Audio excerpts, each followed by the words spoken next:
Okay, so welcome back to my channel. Thank you for being here. Okay, first and foremost, I want to say thank you guys to everybody who watches my video, everybody who subscribed. Thank you so much. I really appreciate it. And to get into today's video, yeah.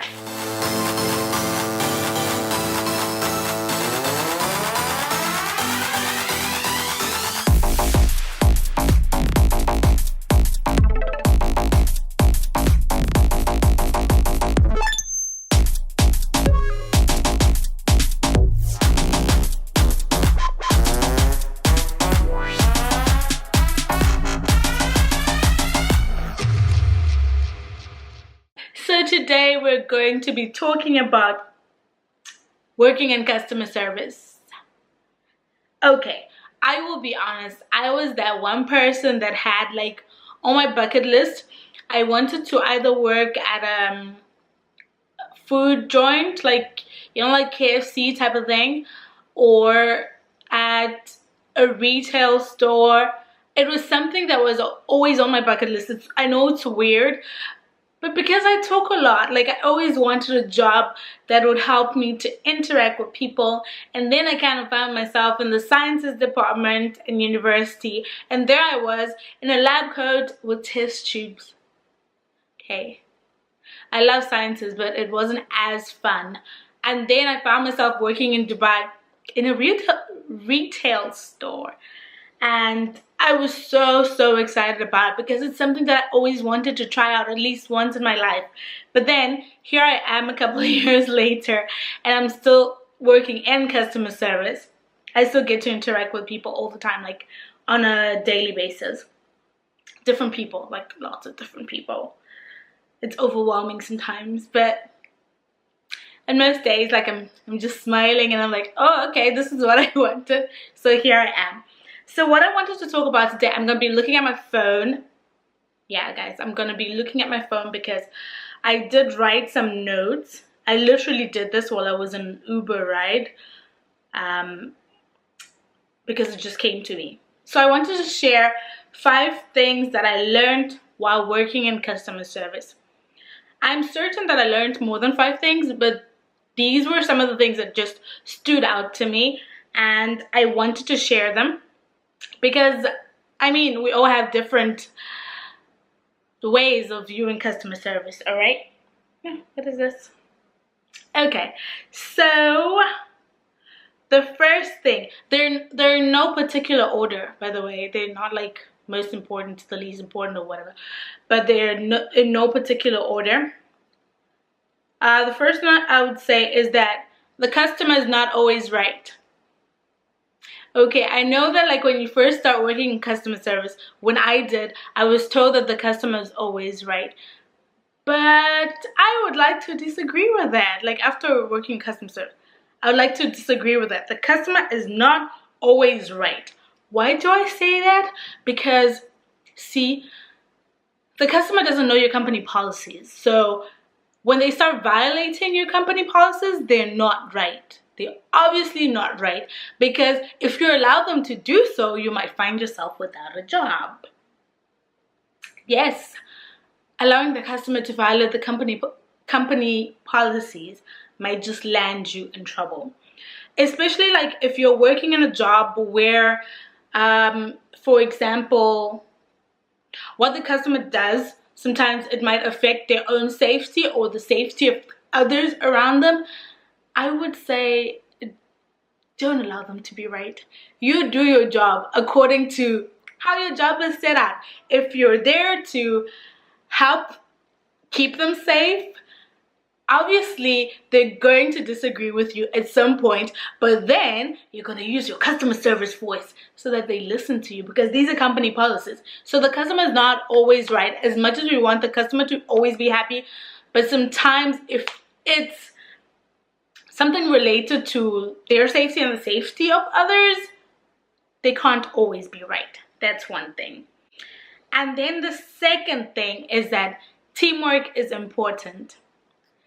I know that, like, when we go to job interviews and they kind of ask you, like, oh, So why do you think you'll be good at this job? Or why do you think we should give you this job? We always go like, oh yeah, because I have great teamwork, you know, like I'm so good with working with others. But is it really true? See, the thing is, most of these interviews that we go to, you know, sometimes you notice that when you go to interviews, they give you name tags and then they have you sort of like, the name tags are not so that they can identify you. That's besides the point actually. Most of the times the name tags are for them to see if you would refer to your colleague as that person or that girl or the black girl, or you would refer to them by their name, like Tessa, may you please pass me this, or Melissa, may you please pass me this, you know?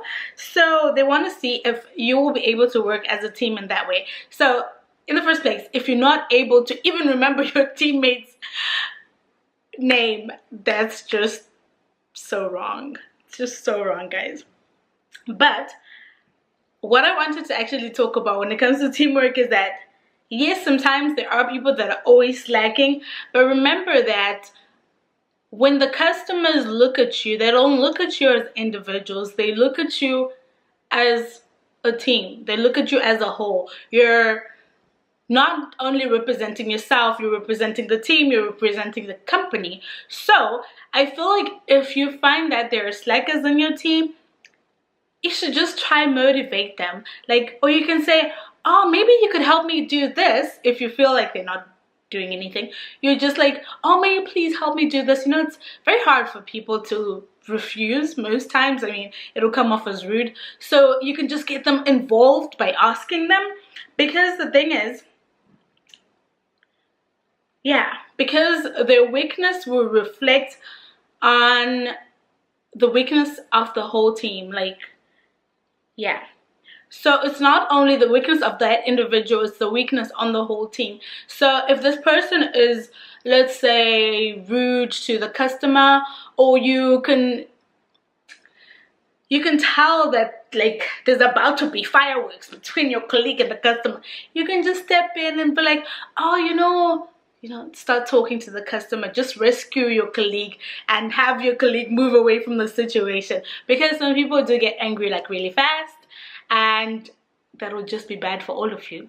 That customer is gonna go away not saying that particular individual, they're gonna say the whole team at whatever store or whatever restaurant it is, you know, that kind of thing. And then the third thing is that manage your emotions. As I was saying, that sometimes some people, or the customers or colleagues, they can be really rude. I'm just thinking of an incident that once happened.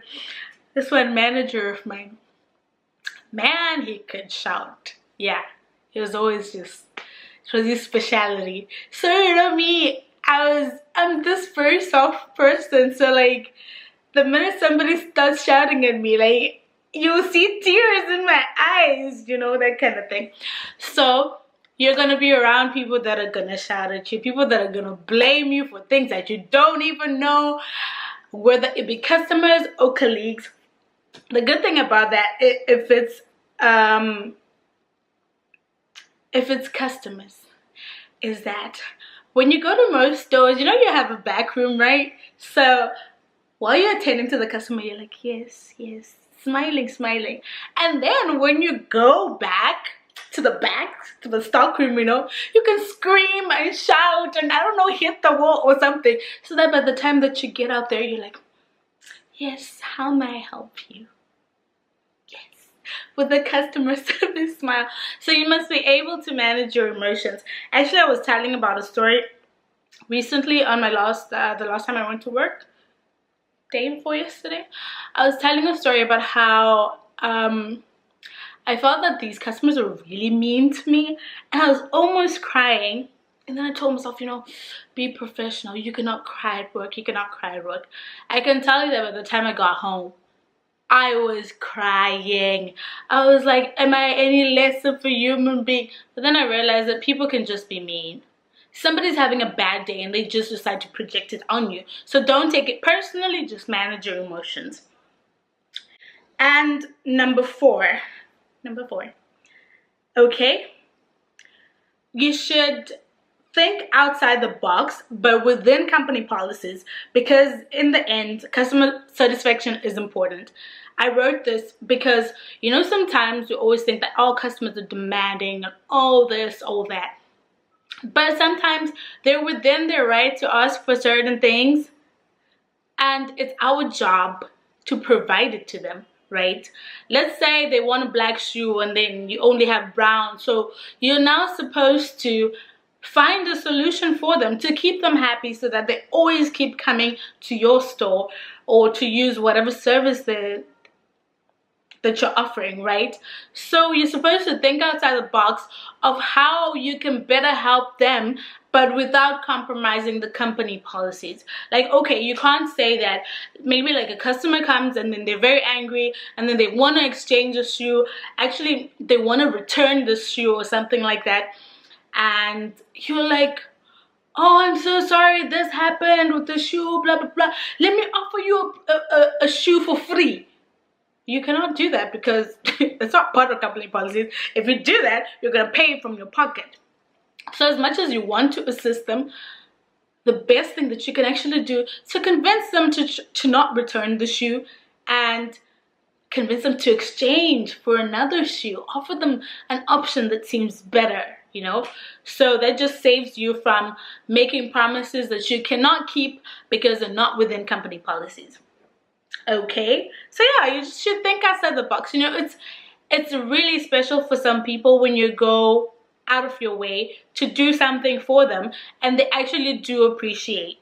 So the last thing that I learned is that customer service teaches you how to be a better customer. Like, it taught me how to be a better customer. Nowadays, not that I was a bad customer before. I think I was always a good customer, but I feel like customer service taught me to be an even better customer because I'm no longer impatient, right? Because I understand the things that go in the background, and sometimes people can't really get you what it is that you need. So you're not supposed to fume, you're not supposed to like get angry. And also, you know, teaches you social skills, how to talk to people, the importance of a thank you. Do you know sometimes people ask for favors. People ask for favors, like customers will ask for certain favors that you feel you can do for them, but sometimes they're so rude to the extent that you're like, why would I do the favor for you anyway? So I've noticed that being nice and smiling always gets you extra things. I'm telling you, this is proven. I tried it. It can get you extra things. Just learn to be nice, smile, say thank you, and if you're like in a restaurant, don't forget to tip. And yeah, I will tell you the importance of tips. I'll tell you the importance why I always tip. Because there was this one month I was really broke. So my friend works at a restaurant, right, and has this tip jar. Like, most people who work like where they get tips, they keep a tip jar at their place and then they put their tips in there. So this one month I was so broke, like literally I would go and borrow money from my friends tip jar. I'm so serious. So yeah, I'm that good customer that always tips because this is really important. You could be helping out that person's friend, you just don't know it.